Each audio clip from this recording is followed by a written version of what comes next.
নুনটা বেশি হয়ে গেছে যে নুনটা আমি মাখিয়ে দিয়েছি, জল দিয়ে দিচ্ছি।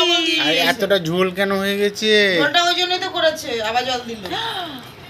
তার মানে এবার ব্যাক সামনে ফ্রন্ট ক্যামেরা করো আমাকে বলো। মানে আমি সবকিছু পিস আমাকে পিস।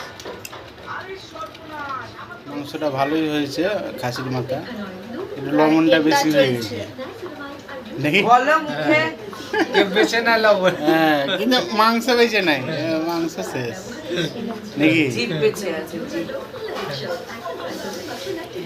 তো ভালোই লাগলো।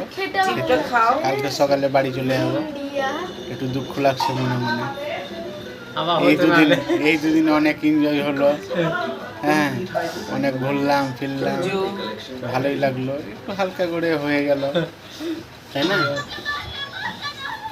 তো বেশ, আজকের ব্লগ এতটুকু।